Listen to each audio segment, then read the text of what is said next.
오늘이 여러분 무슨 날인지 잘 아시죠? 오늘은 3.1절입니다.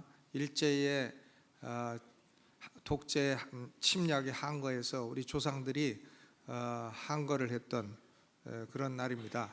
그래서 우리가 그 기념을 하기 위해서 태극기를 다 걸어야 되는데 태극기를 예배당 안에 걸라니까 한 번도 그래 본 적도 없고 이래가지고 저 예배당 바깥으로 태극기를 걸었습니다. 그래서 우리 그 자녀들도 3.1절이 무엇인지를 알고 우리 조상들이 겪었던 그 고통의 과정도 알아야 되는데 지금 학교에서도 3.1절 노래 안 부르고 군대 가도 안 부르고 또 직장 가도 안 부르고 이래가지고 3.1절 노래를 잊어버리게 생겼어요. 교회마저 안 부르면 3.1절 노래는 없어지게 생겼습니다. 그래서 이제 끝나고 예배 마지막 때에 3.1절 노래 김인현 3월 1일 정오, 저는 이상하게 이 3.1절 노래 6.25 노래 이런 게 좋아요. 근데 아주 곡도 좋고 그래서 이따가 끝날 때 부르도록 하겠습니다. 이거 모르는 분 계시나요? 김인현 3월 1일 정오. 그러면 뭐 따라서 부르면 또 따라갑니다. 옆 사람이 되는 음을 좀 따라서 부르시면 됩니다. 자, 오늘은 출애굽기 22장 말씀을 중심으로 해서 재산권에 관한 법, 무슨 뭐 법대 강의도 아니고 뭐 이런 걸 자꾸 하나. 이제 성경을 순서대로 강의를 해나가기 때문에 이런 부분에 오니까 제가 말씀을 나누는 겁니다. 만약에 그냥 여기저기 하게 되면 저는 이런 본문으로는 절대로 설교를 안 하겠습니다. 그러나 순서가 왔기 때문에 하게 되는데, 이런 하나님의 법을 우리가 공부하고 생각해야 될 이유가 있다 하는 걸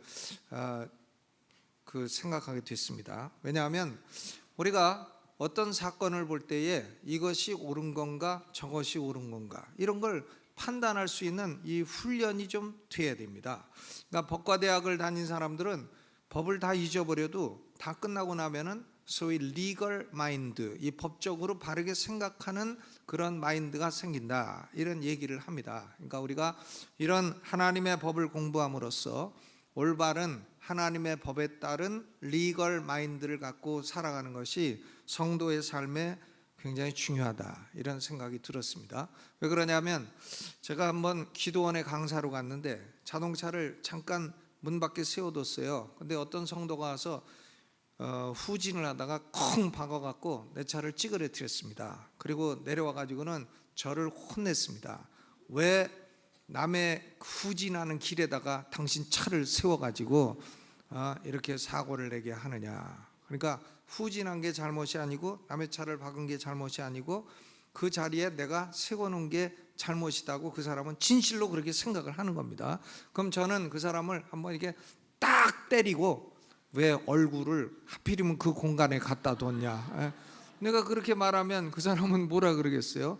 남의 발을 콱 밟고 왜 하필이면 내가 놓는 발 그 자리에다 네 발을 갖다 놨냐.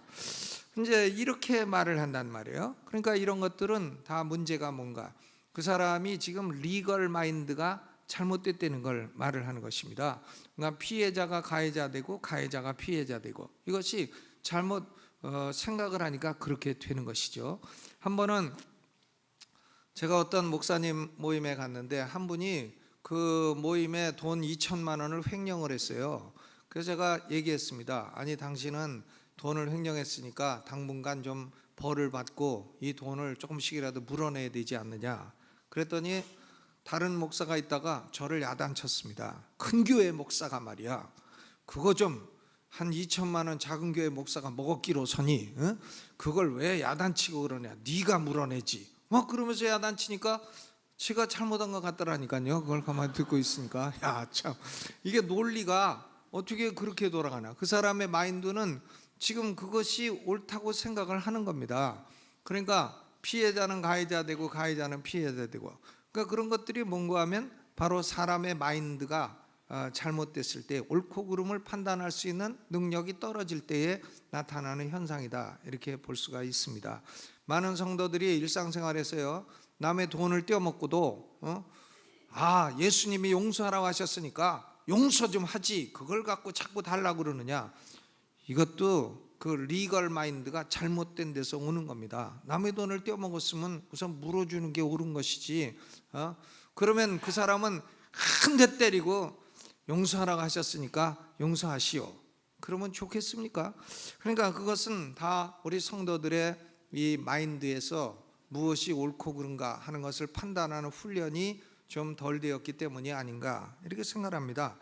그래서 이 모세 율법은 하나님이 모세를 불러다가 지금 시내산 그 높은 꼭대기에 불러다가 이렇게 자세한 법을 주시고 있다고 하는 얘기는 하나님의 백성들이 마음속으로 이 리걸 마인드, 무엇이 옳고 그른 것을 판단하는 이 판단력이 굉장히 중요하다고 하는 것을 말씀해 주는 것입니다. 오늘 본문 말씀은 소나 양이나 나귀나 이런 짐승 얘기가 많이 나와요. 그런데 이것은 짐승 얘기가 아닙니다. 그 짐승을 소유하고 있는 사람 얘기예요. 사람 간의 관계에 관한 얘기인 것입니다. 사람 간의 관계에 있어서 하나님이 무엇을 의로 여기시나 무엇을 죄로 여기시나 이런 것을 케이스를 들어가지고 설명을 하는 것입니다. 그러니까 우리가 이 케이스를 볼 때에 우리의 마인드를 훈련할 수가 있어요. 이렇게 생각하는 것이 옳은 것이로구나, 이런 훈련을 할 수가 있습니다. 오늘 말씀은 특별히 재산권을 보호하는 그런 법입니다. 제8계명이 도적질하지 말지니라 그랬는데 8계명이 일상생활 가운데 어떻게 구체적으로 적용될 수 있는가, 이것을 보여주는 말씀인 것입니다.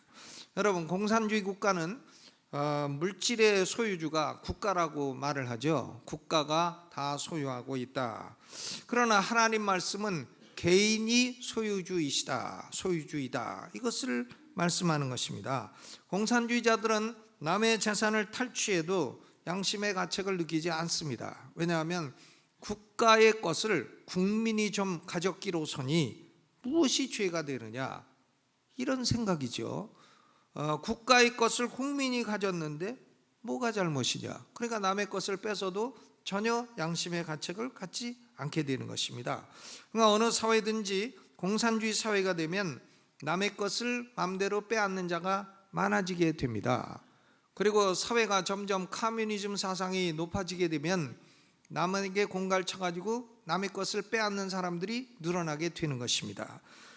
그러므로 공산주의 사회가 되면 사유재산은 보호받을 수가 없게 되는 것이죠.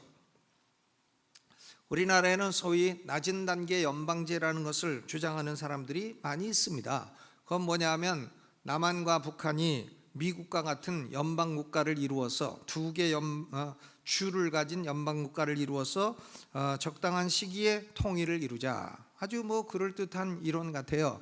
그리고 별로 반대해야 될 명분도 없는 이론 같습니다. 그러나 사실은 남북한이, 북한은 공산주의 정권이요, 남한도 좌파 정권이 들어와 가지고 같은 사상을 가진 정권이 때를 보아 가지고 적당한 때에 나라를 하나로 합치자, 그러니까 공산주의 국가로 만들자 하는 이런 사상인 것입니다. 그러므로 낮은 단계 연방제라고 쓰여 있는 것은 우리는 공산주의 통일제 이렇게 읽어야 됩니다. 이런 연방제가 되고 공산주의 국가가 된다면 사유재산은 보호받을 수가 없게 됩니다. 그리고 국가의 시스템은 하나님의 말씀에 어긋나는 그런 시스템으로 가게 되는 것입니다. 교회는 보호받을 수 없게 됩니다. 개인의 사유권을 주장하는 하나님의 말씀과 교회는 설 자리를 잃어버리게 되는 것입니다. 그러므로 우리 그리스도인들은 공산주의를 절대 반대해야 됩니다. 공산주의는 성경과 양립할 수 없습니다. 하나님은 개인의 사유재산을 보호하시고 도적질을 금지하시는 하나님입니다. 성도들뿐만이 아니라 인간은 모두 다 이웃의 재산을 존중해 줘야 되며 이웃의 재산권을 보호해 주어야 되는 것입니다. 오늘 본문 말씀은 네 가지 케이스를 가지고 이웃을 사랑하라고 하는 것은 이웃의 생명뿐만이 아니라 이웃의 재산도 보호를 해줘야 된다 하는 원리를 분명히 말씀을 하고 있는 것입니다. 먼저 1절로부터 4절까지는 단순 절도 사건이에요. 단순 절도, simple theft, 단순 절도 사건, 리프팅, 가게에 가가지고 절도하는 것, 샵리프팅이라고 하죠. 단순 절도 사건. 이 단순 절도를 설명을 할 때 왜 소나 양이나 나귀 이런 걸 가지고 말씀하시는가? 그 당시에는 소나 양이나 나귀가 그 사람들의 일반적인 재산이었기 때문에 그렇습니다. 그러나 오늘날은 재산의 종류도 많아지고 하기 때문에 이 정신이 다양한 재산에 적용이 될 수가 있습니다. 먼저 1절을 보면 사람이 소나 양을 도적질하여 잡았거나 아니면 팔았다. 그래서 그 소나 양이 지금 현재 도적의 손에 없다. 그런 경우에는 소는 도적이 잡히면 5배로 물어내야 되고 양은 4배로 물어내야 된다. 이런 법이에요. 그럼 왜 소는 더 물어내야 되나? 소가 양보다 평소에 효용도가 높기 때문이에요. 소는 고기만 먹을 뿐만 아니라 평소에 농사 짓는 데도 소를 쓰는 것이고 집 나르는 데도 쓰는 것이고 그렇기 때문에 효용도가 더 높으니까 소를 도적질한 사람은 5배로 물고 양을 도적질한 사람은 4배로 물어라. 그런 말씀인 것입니다. 그런데 도적이 도적질을 해가지고 소나 양을 지금 현재 도적이 갖고 있다. 그런 경우에는 도적이 잡히면 당신 거 있으니까 가져가시오 이런다고 되는 게 아니에요. 현재 도적이 갖고 있으면 갑절을 배상을 해야 된다. 그러니까 있는 것뿐만이 아니라 또 1배 더해가지고 2배로 배상을 해야 된다. 이런 원리를 말씀하고 있습니다. 또 2절과 3절은 도적질하다가 이 사람을 도적을 죽인 경우는 어떻게 되나? 밤에 도적이 들어올 때에 도적을 죽이면은 그것은 주인에게 죄가 없습니다. 왜냐하면 밤에 들어오는 도적은 밤에 보이질 않기 때문에 그 사람 손에 칼을 들었는지 총을 들었는지 보이질 않아요. 그러니까 그 사람이 단순 절도범인지 강도범인지 알 수가 없습니다. 절도와 강도의 차이는 간단해요. 손에 칼 들으면 강도고 안 들으면 절도예요. 그러니까 밤에는 그게 구별이 안 됩니다. 구별이 안 되니까 그 밤에 들어오는 도적은 재물만 원하는 건지 아니면 사람이 깨어나면 죽이려고 하는 건지 알 수가 없기 때문에 밤에 들어오는 도적은 죽여도 정당방위가 된다.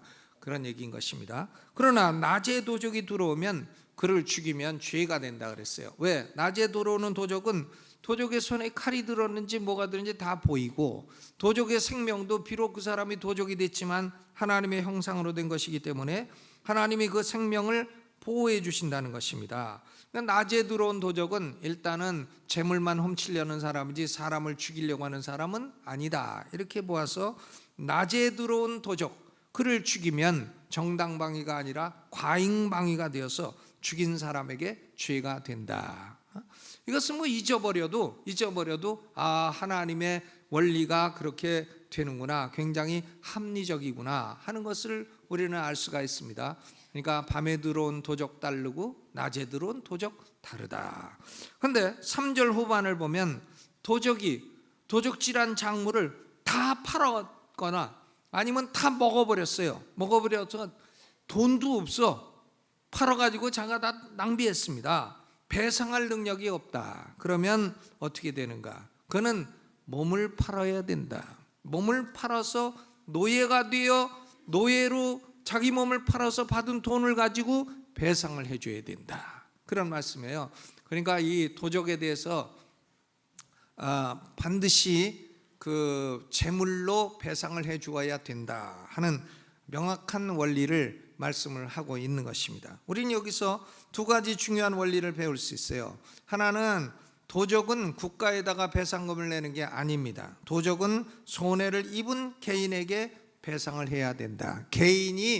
손해를 입은 개인이 배상을 받아야 된다 하는 게 첫째 원리고요. 둘째로는 하나님은 남을 가난하게 만들어서 자기가 부자가 되어야 되겠다 하는 사람에게는 그 반대가 되는 벌을 주신다는 거예요. 남의 걸 도적질하면 남을 가난하게 만드는 거 아닙니까? 그리고 자기가 부자가 되는 거예요. 그러면 하나님이 그거 다 보고 계시고 반대로 거꾸로 만들어 주신다는 거예요. 도적은 더 가난하게 만들고 도적당한 사람은 부자로 만들어 주시고 그런 것입니다. 우리 성도들은 가난해도 남의 것 도적질하지 마시기를 바랍니다. 남의 뇌물 받지 마시기를 바랍니다. 우리 나라에도 보면은 정권을 좀 잡으면 그저 뇌물 먹기에 다 익숙해져 가지고는 여기저기서 뇌물을 받아 가지고 부자가 되고 이런 사람들이 많고, 그리고 이 정권이 있기 때문에 벌도 안 받고 그러는데, 그것은 아주 잘못된 일인 것입니다. 그 뇌물 받은 것은 다 2배로 갑절로 다 물어내야 되고, 뇌물 받은 사람에게 다 돌려줘야 되고, 그 사람은 감옥 가야 마땅한 것이에요. 그러니까 그렇게 돼야 나라의 뇌물이나 도적이나 이런 것들이 사라지게 되는 것이죠. 여러분, 고린도후서 6장 10절에 우리 성도들은 근심하는 자 같으나 항상 기뻐하고 가난한 자 같으나 많은 사람을 부유하게 하고 그랬습니다. 우리가 가난한 사람 같아도 많은 사람을 부유하게 하는 사람이에요. 우리는 가난해도 떡 만들면 이웃에게 갖다 줄 줄 알고, 반찬 만들면 이웃에게 나눠줄 줄 알고, 그리고 우리가 가난해도 헌금을 해서 세계에 복음을 전할 줄 알고, 또 개척교회 도울 줄 알고, 어려운 사람 도울 줄 알고, 우리는 가난해도 남을 부유하게 하는 사람이지, 내가 있는데도 불구하고 더 받아가지고 남은 가난하게 하고 나는 부유하게 되겠다, 그런 사람이 아닌 것입니다. 그러니까 우리 성도들은 물질 문제에 있어서 남의 것 도적질하지 마시기를 주님의 이름으로 축원합니다. 이 도적은 아주 손해보는 장사예요. 하나를 얻으면 하나님이 보고 계시다 5배를 빼앗아 가는데, 이게 얼마나 손해가 되는 장사입니까? 아니, 1원 벌고 5원 잃어버리는 장사는 그 완전 미치는 장사죠. 그러니까 이 도적질은 아주 미치는 장사인 것입니다. 도적들은 그렇게 생각 안 해요. 잠깐 1시간 들어가 가지고 막 몇천만 원씩 딱 갖고 오고 세금도 안 내. 도적이 뭐 세금 내는 거 보셨어요? 세금도 안 내고 단시간 내에 딱 많이 벌고 해가지고는 수지 맞는 장사다 해가지고 자기 자식에게도 가르치고 대를 물리고 이럴지 몰라도, 그것은 하나님이 다 보고 계시다가 그 사람 인생과 후손에게 5배로 다 물리시는 그런 것입니다. 도적이 손해보는 짓이에요. 그 다음 1절로 4절은 단순절도 사건이고, 5절로 6절은 뭐냐, 이것은 주의를 게을리함으로써 남에게 손해를 준 경우인 것입니다. 주의를 게을리했어. 2가지 경우가 있는데, 하나는 짐승을 방목을 해요. 5절에 짐승을 방목을 하는데, 이 짐승이 남의 밭에 들어가 가지고 남의 곡식을 막 먹고 왔다. 그럼 어떻게 되나? 그러면 짐승 주인이, 아이고 4발 달린 짐승을 내가 어떻게 합니까? 지가 가서 먹은 건데 어떡합니까? 그냥 할 수 없죠. 이런 게 아니라는 거예요. 남의 밭에 가서 남의 곡식을 먹으면 그 짐승의 주인은 원래 남의 밭에 가지 못하도록 막아야 되는데, 그것을 게을리한 죄가 있기 때문에 그 짐승이 곡식을 먹은 밭의 주인에게 물어줘야 된다. 물어주는데 어떻게 물어주나? 양은 똑같이 물어주되 자기 밭에서 최상품으로 물어줘야 된다. 품질을 좋은 걸로 물어줘야 된다. 자기 포도원에서 극상품으로 물어줘야 된다. 그런 얘기예요. 그러니까 분량은 똑같이 하되 품질을 좋게 해서 피해를 당한 이웃에게 물질을 배상할 뿐만이 아니라 그로 인한 정신적인 피해까지도 배상을 해 주어야 된다 하는 말씀입니다. 그러니까 짐승을 방목하는 경우에도 주의를 해야 되고, 또 6절은 다음에 농사를 대비하기 위해서 밭에 불을 놓는 경우가 있어요. 쥐불이라고 해서 밭에 불을 놓습니다. 그런데 자기 밭에 불을 놓았는데 그것이 그만 너무 커져가지고는 밭과 밭의 경계로 세워놓은 가시나무도 다 태우고, 또 불이 넘어서 이웃집에 있는 농작물을 다 태워버리고 아직 추수하지 않은 농산물을 다 태웠다. 그런 경우는 어떻게 되나? 불러온 사람이 반드시 배상을 해야 된다. 왜? 불을 놓을 때는 남의 밭에 가지 않도록 주의를 해야 될 책임이 있는데 그 책임을 다하지 아니했기 때문이다, 이런 말씀인 것입니다. 나는 당신 밭에 피해를 줄 의도가 없었다, 이렇게 말한다고 해서 책임이 면제되는 것이 아니라는 것입니다. 짐승을 방목하는 사람이나 밭에 불을 놓는 사람은 최선의 주의를 다해야 마땅한 것입니다. 내 이웃을 내 몸같이 사랑하라 하는 말씀은 이웃의 재물이나 짐승이나 명예까지도 다 존중해 주어야 된다는 말씀인 것입니다. 남의 것을 도적질하고 당신은 예수 믿는 사람이니까 용서해 주시오, 그런 것은 아주 잘못된 사고라, 이런 말이죠. 그러면 그 사람은 어떻게 되나? 남의 것을 도적질하고 용서해 주시오, 이런 사람은 제가 가르쳐 드릴게요. 한 대 때리세요. 그리고 용서해 주시오, 그리고 오세요. 그 사람의 논리는 그래도 어쩔 수 없잖아요. 남에게 피해를 주고 당신이 예수 믿으니까 용서해 주라, 그러면 자기도 피해 입으면 용서해 줘야 될 거 아닙니까? 남에게 막 명예훼손을 하고 인터넷 댓글로 악한 소리 막 하고 그리고 감옥에 딱 집어넣으려고 그러면 아이고 예수 믿고 교회 다니는 사람 왜 그러십니까? 용서해 주세요. 그러면 용서는 해 주세요. 개인적으로는 용서를 해 주시고 그 사람이 감옥은 가도록 해야 됩니다. 왜냐하면 국가가 그 사람을 혼을 내줘야지 다시는 그런 못된 짓을 안 하는 것이죠. 남의 명예를 함부로 침해했으면 반드시 벌을 받아야 된다. 이것이 하나님의 의로운 판단이시라, 그 말인 것입니다. 그러니까 연예인들도 보면 막 나쁜 댓글 막 써, 그냥 쌍욕을 써가지고 댓글을 씁니다. 그럼 그런 사람은 고소를 해야 돼요. 고소를 해서 혼을 나게 해야 됩니다. 그래야 그런 못된 짓을 안 하죠. 그리고 그 사람 용서해 달라 그러면 용서는 해줘야 돼요. 용서는 해주겠다. 그 대신에 감옥은 가라. 국가는 용서하지 않는다. 이걸 알려줘야 되는 것입니다. 개인적인 용서와 국가적인 처벌은 다른 거라는 것을 알려줘야 돼요. 여러분, 그러니까 이제 주의 책임을 게을리한 경우, 이런 경우도 있고, 세 번째 케이스는 7절로부터 13절, 이웃이 잠시 맡겨놓은 물건이 피해를 입었다. 그러니까 7절로 8절을 보니까 이웃이 잠시 여행을 가거나 다른 이유로 돈이나 그릇 같은 물품을 친한 사람에게 위탁하는 경우가 있어요. 내가 여행 갔다 오는데 좀 맡아주시오. 옛날 은행 시스템이 잘 안 돼 있으니까 이웃에게 맡깁니다. 그러면 위탁자가 있고 위탁받은 사람이 있고 위탁받은 물건이 있단 말이죠. 그런데 위탁받은 사람이 맡아서 관리하는 중에 도적이 들어와 가지고 도적을 맞았어요. 봉적하였다. 비스톨룬, 봉, 만날 봉, 도적, 도적적, 도적을 만나게 돼서 도적질을 당하게 되었다. 그런데 도적을 잡으면 그 도적이 갑절로 배상을 해야 됩니다. 그런데 도적을 못 잡았다. 그러면 위탁받은 사람이 나는 이 물건에 손대지 않았습니다. 이것을 여호와의 이름으로 맹세를 해야 돼요. 그러면 맹세하면 위탁자는 그 말을 믿고 배상 책임을 묻지 말아야 되는 것입니다. 여호와의 이름으로 맹세하는 경우는 언제냐면요, 아무 증거도 없고 아무도 본 사람도 없고 어떤 말을 해도 증거가 없는 경우에는 여호와의 이름으로 맹세하면 믿어줘야 됩니다. 예를 들어서 부부 사이에 남편이 바람을 안 폈는데 아내가 틀림없이 너는 바람 폈다, 왜 네가 그 와이셔츠에 여자 머리카락을 줄줄이 붙이고 다니냐, 너는 틀림없이 바람 폈다, 이러고 의심을 하는데 남편이 절대 안 폈어. 그럼 어떻게 해요? 여호와의 이름으로 맹세컨대 나는 결백하다. 그러면 아내는 믿어줘야 됩니다. 그러면 여호와의 이름으로 맹세해봐. 그러면 진짜 한 사람은 뭘 그런 걸 맹세하라 그러느냐, 그러고서 이제 오리발로 내미게 되는 거죠. 맹세 안 합니다.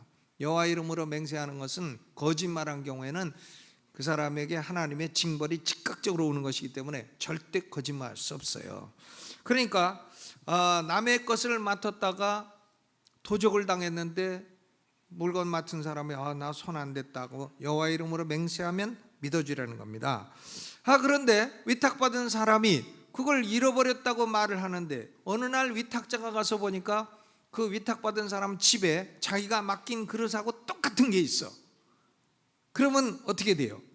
위탁받은 사람이 자기가 그걸 갖고 도적 맞았다고 거짓말할 수가 있는 겁니다. 그런 경우에는 이제 위탁자가 재판장에게 고소를 해요. 그러면 재판장 앞에 위탁자와 위탁받은 사람이 같이 가가지고 재판장이 경우를 다 보고 그리고 판결을 내려서 위탁자가 승소하게 되면 맡긴 물건이나 짐승의 2배를 받는 것이고, 위탁자가 패소하게 되면 억울한 사람 무고했기 때문에 2배를 물어줘야 되는 겁니다. 그러니까 도적질도 나쁜 것이고, 도적질 안 한 사람을 도적질했다고 무고하는 것도 똑같은 죄예요. 형벌이 똑같습니다.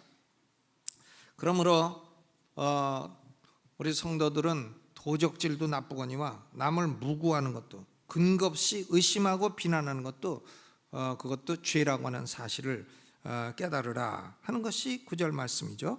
그리고 10절로 13절은 좀 복잡해요. 그러니까 짐승을 맡아두었는데 도적이 왔거나 맹수가 물어갔거나 이런 경우입니다. 그러면 도적이 왔으면 이 짐승을 맡은 사람은 도적이 온 경우에는 소리를 지를 수가 있어요. 야, 이 도적아 물러가라, 소리를 질 수가 있죠. 근데도 도적이 와서 도적질해 가는 걸 보고도 물건 맡은 그 짐승 맡은 사람이 가만히 있다. 그러면 그것은 배상 책임이 있다는 겁니다. 왜? 그 도적하고 물건 맡은 사람하고 짜고 쳐서 지금 짜고 치는 고스톱을 할 가능성이 많기 때문이에요. 그러니까 도적이 올 때는 소리를 질러야 책임이 면하게 되는 것이고, 그러나 맹수가 와서 짐승을 찢었다. 그러면 누가 맹수하고 대항할 수가 있겠어요? 사람도 도망가야지. 그러니까 그런 경우에는 책임이 없다, 이런 말씀이에요. 그러니까 이런 구체적인 경우는 결국은 이웃의 재물에 대해서 그것이 위탁받은 것이라도 내 것처럼 간수하고 보호하고 존중해 줘야 된다 하는 책임을 하나님이 말씀하시는 것입니다. 여러분, 우리 성도들은 남의 생명뿐만 아니라 남의 재물도 귀중히 여기시기를 주님의 이름으로 축원합니다.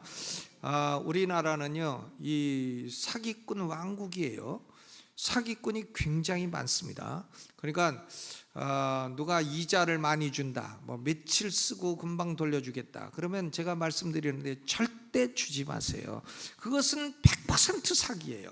그리고 또 그 빌려달라는 사람이 교회의 직분이 높다, 무슨 뭐 장로다, 집사다, 혹은 목사다, 심지어 그래도 절대 주지 마요. 왜? 그걸 이용을 해가지고 사람들로 하여금 믿게 해가지고는 가져가고 그 다음부터 아주 소식 없죠. 아주 소식 없습니다. 사기꾼이에요. 사기꾼이 많습니다. 대한민국 사기 왕국. 그럼 왜 그렇게 사기꾼이 많나? 이것은 하나님의 법을 제대로 교육받지 않았기 때문이에요. 하나님, 이웃의 재물에 대해서도 존중해 주어야 된다 하는 하나님의 법을 그 사람이 무시하며 살기 때문인 것입니다. 근데 그런 사람은, 남의 것 사기치고 도적질하고 한 사람은 어리석은 사람이에요. 그 사람 것을 5배를 빼앗기게 될 것입니다. 그 사람은 가난해지고, 그리고 잃은 사람은 부유해지고 이렇게 될 것입니다. 여러분, 14절 15절은 임대한 물건이나 짐승이 상하거나 죽은 경우, 빌려온 경우는 어떻게 되나? 간단해요. 돈 주고 빌려오면 책임이 없어요. 돈 주고 빌려온 것은 그건 뭐 잃어버릴 것에 대한 보험금까지 다 낸 것이기 때문에 돈 주고 빌려오면 책임이 없으나, 돈 안 주고 빌려온 것을 주인이 없을 때 피해를 주면 그것에 대해서는 물어줘야 된다. 그러니까 빌려올 때도 어떻게 하는 게 좋아요? 돈 내고 빌려오는 게 제일 좋겠다. 자동차도 남의 걸 빌려 탈 때는 렌트카 회사에 가서 돈 내고 빌려오는 게 좋겠다. 그냥 돈 안 내고 빌려 쓰다가 사고 내면 자기가 다 책임지는 거고, 돈 내고 빌려온 것은 보험금까지 냈으니까 차 회사에서 다 책임지는 것이고, 그런 원리를 말씀하는 것입니다. 여러분, 그러면 왜 이렇게 복잡한 케이스로가 인간에게 필요하게 되었나? 아담 하와에게도 하나님이 이런 법을 주셨나? 아닙니다. 아담 하와는 죄가 없이 사는 존재였기 때문에 그런 법이 필요가 없어요. 근데 아담 하와가 마귀에게 속아서 죄를 짓게 되고 하나님을 거역하게 되면서부터 인류에게는 죄가 들어오게 되었습니다. 죄가 들어오니까 이 죄를 막기 위해서 법이 필요하게 되었습니다. 아담 하와는 복잡한 법이 필요 없어요. 그런데 죄가 들어온 이후로 인류는 하나님을 대적하고 사람끼리도 서로 손해를 끼치며 사는 존재가 되었습니다. 그러니까 밤 12시에 산속에서 만나면 제일 무서운 게 뭡니까? 뱀이에요? 호랑이에요? 사람이에요? 사람이 제일 무섭다. 100% 답은 사람이에요. 왜? 뱀을 만나면 딱 잡아갖고 벗겨갖고 구워 먹을 수도 있고 딱 잡아갖고 팔아먹으면 이제 독사 같은 건 비싸고 이제 싼 뱀도 있고, 호랑이 같은 거는 산 위로 나무 위로 기어 올라가도 도망가면 살 수도 있고. 근데 사람은 기어 올라가도 죽일 수가 있고 내려와도 죽일 수가 있고 다 그렇습니다. 사람이 제일 무섭다는 거 아니에요? 사람이 다른 사람에게 피해를 주고 삽니다. 이게 왜 그러냐? 죄 때문에 그렇습니다. 그러므로 법이 필요해요. 법은 왜 필요한가? 죄가 무엇이고 의가 무엇인가를 분명히 보여주는 기능을 하는 것입니다. 법은 이것이 죄다, 이것이 의다, 이걸 보여주는 기능을 하는 겁니다. 우리나라에 지난주에 간통죄가 폐지됐어요. 그죠? 간통죄. 여러분, 간통하는 게 죄입니까? 아닙니까? 죄임에도 불구하고 폐지시켰습니다. 그러니까 우리나라의 전반적인 상황이나 법관들의 성향이 이제 점점 하나님의 법으로부터 멀어지고 인본주의화 한다는 것을 극명하게 보여주는 사건인 것입니다. 그러니까 우리나라는 이제 뭐가 됐나? 죄비 천국, 죄비. 꽃 피는 봄이 오면 내 곁으로 온다고 말했지. 노래하는 제비처럼 당신은 제비처럼 반짝이는 날개를 가졌나. 제비. 우리나라 제비 왕국이 됐습니다. 제비. 간통도 벌이 아니게 됐습니다.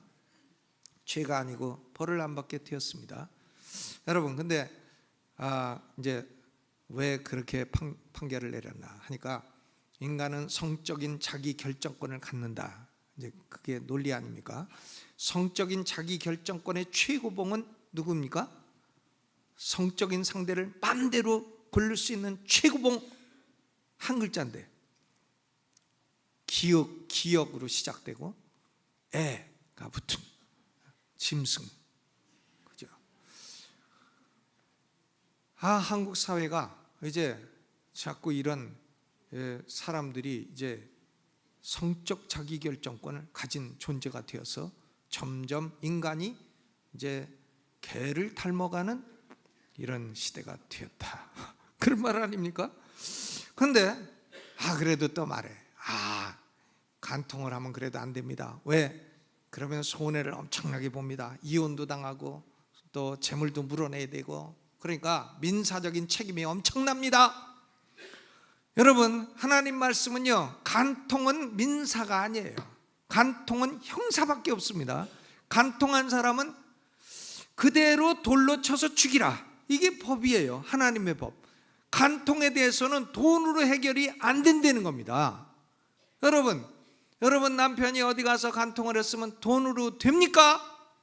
돈 주면 안녕히 가세요 합니까? 아니에요. 성경은 간통은 민사가 아니에요. 그냥 형사로 돌로 쳐서 딱 죽일지냐. 물론 처녀 총각이 연애해 갖고 어떻게 해서 이제 임신을 시켰다. 그럼 그거는 책임지면 돼.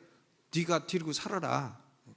그러면 됩니다. 근데 이미 결혼해 가지고 배우자가 있고 가정이 있고 자녀가 있는 사람끼리 간통하는 것은 성경 말씀은 명백한 죄입니다.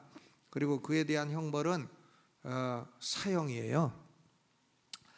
근데 우리나라는 이제 아주 성적 자기결정권을 가진 이런 나라가 되었습니다. 그러니까 간통을 해도 형사죄는 아니다, 이런 얘기죠. 법이 무엇이 죄고 무엇이 의인가를 보여주지 못하는 법이 되었습니다. 여러분, 법은요, 무엇가 죄고 무엇이 의인가를 명백히 보여줘요. 그런데 법에는 한계가 있습니다. 한계가 있어요. 뭐냐? 의롭게 살 수 있는 능력을 주진 못해. 간통죄가 있다고 사람이 간통하는 걸 막을 수 있습니까? 막을 수 없어요. 법은 그런 능력을 주라고 있는 게 아니에요. 법은 그런 능력을 줄 수가 없습니다. 그러면 사람이 하나님의 법을 따라 의롭게 사는 능력은 어디로부터 오는 건가? 그것은 하나님으로부터 오는 것입니다. 예수 그리스도로부터 오는 것이에요. 이제 누가복음 19장에 나오는 삭개오 얘기를 하나 하고 마치려고 합니다. 삭개오는 여리고성에 살던 세리장이에요. 세리장이니까 세금 뜯어내는 사람이에요. 로마의 그 주구가 되어가지고 자기 동족으로부터 고열을 뜯어내가지고는 로마에다 많이 갖다 바치면 자꾸 올라가는 거예요. 그러니까 세리장 됐으니까 이 사람이 굉장히 많이 뜯어먹은 사람이에요. 그러니까 동족들이 삭개오를 싫어하죠. 아이고 저거 키도 작은 게 저게 동족들의 피만 빨아먹고 저거 나쁜 놈이라고 상종도 안 하고. 그런데 여리고 성에 예수님이 지나가는 겁니다. 삭개오는 예수님을 만나고 싶어. 자기가 죄인이고 사람들이 상종도 안 해주고 왕따당하고 돈은 많지만 영 뭐 사람 인간 사는 것 같지 않고, 아니 예수님이 지나가시니까 예수님을 보고 싶은데 키가 작아서 아무리 해도 안 보여. 그러니까 어디로 올라가요? 뽕나무로 딱 올라가는 겁니다. 애들이 올라가면 뭐 용감한 애라고 하겠지만 어른이 지금 뽕나무로 딱 기어 올라가니까 좀 웃기는 일이죠. 그런데 예수님이 보시고는 삭개오야 속히 내려오너라. 내가 오늘 네 집에 유하여야 하겠다. I am gonna stay in your home. 내 집에 유하여야 하겠다. 그러니까 아무도 찾아오지 않는 삭개오 집에 예수님이 들어오시겠다 하니까 삭개오가 예수님을 즐겁게 영접을 합니다. 그리고 예수님을 영접하고 대접을 하려고 하는 거예요. 그러니까 예수님이 누가복음 19장 9절 위대한 축복의 선언을 하셨습니다. 오늘 구원이 이 집에 이르렀으니 이 사람도 아브라함의 자손임이로다. 이 삭개오도 하나님의 택한 백성이고 오늘 이 사람이 나를 믿어 구원받은 사람이 되었도다. 확실하게 예수님이 선언을 합니다. 그러니까 삭개오가 뭐라고 합니까? 유명한 말을 했어요. 누가복음 19장 8절 삭개오가 서서 주께 여짜오되 주여 보시옵소서. 내 소유의 절반을 가난한 사람들에게 주겠사오며 만일 네 것을 토색한 일이 있으면 4배나 갚겠나이다. 전 같으면 어림도 없는 일이에요. 그런데 예수님을 딱 만나더니 자기가 남의 것을 빼앗은 존재라 하는 죄를 깨닫게 되고 이 죄를 내가 물어야 된다, 배상해야 된다 하는 생각이 딱 오게 되고, 그러니까 내 재산 절반은 내어놓겠고 누구 걸 내가 도적질했는지 모르니까, 그리고 나한테 와서 내 것을 빼앗았다고 항변하는 사람이 있으면 4배를 물어주겠습니다. 이 삭개오가요 예수님을 탁 만나더니 의롭게 살 수 있는 능력이 갑자기 딱 생긴 거예요. 여러분, 법은 죄와 의만 보여줍니다. 의롭게 살 능력을 주질 못해요. 능력을 주지 못한다고 법이 필요 없는 건 아닙니다. 그런데 의롭게 살 능력은 예수를 믿어 성령이 우리 안에 들어오심으로 사람들의 마음은 이제 하나님의 성품을 닮아가게 되고 사람은 의로운 삶을 살게 되는 것입니다. 저는 대학 다닐 때 의롭게 살고 싶었죠. 그러니까 데모를 많이 했잖아요. 유신헌법 반대 데모하다가 끌려가서 의도 터졌습니다.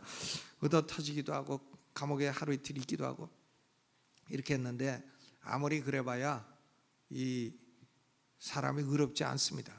죄만 짓고 살고 술만 처먹고 돌아다니고 바람만 피고 다니고. 내가 죄인이에요. 죄인인데 예수를 딱 믿고 나니까 이제는 난 바람 안 핍니다. 나하고 핀 사람 있으면 나와보세요.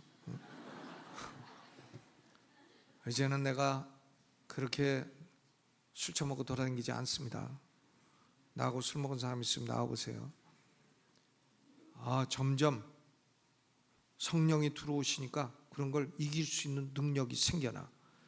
그래가지고 점점 내가 지금도 죄가 있지만 과거보다는 훨씬 의인이에요. 왜 그렇게 됐나? 성령의 도우심으로 그렇게 된 겁니다. 그러니까 저는 말씀드리겠습니다. 사람이 의롭게 살고 싶으면 다른 길 없다고요. 예수 믿고 성령의 도우심을 받고 성령의 능력을 따라 사는 길 이외에는 사람이 의인될 수 있는 길도 없고 의롭게 살 수 있는 길도 없다는 사실을 말씀드리고 오늘 말씀을 마치겠습니다. 여러분 중에 다 예수 믿고 의롭게 사시기를 주의 이름으로 축원합니다. 음악을 반주하는 중에 하나님이여 내 인생이 의로운 삶이 되게 해 주옵소서. 그렇게 우리 2, 3분 기도하겠습니다.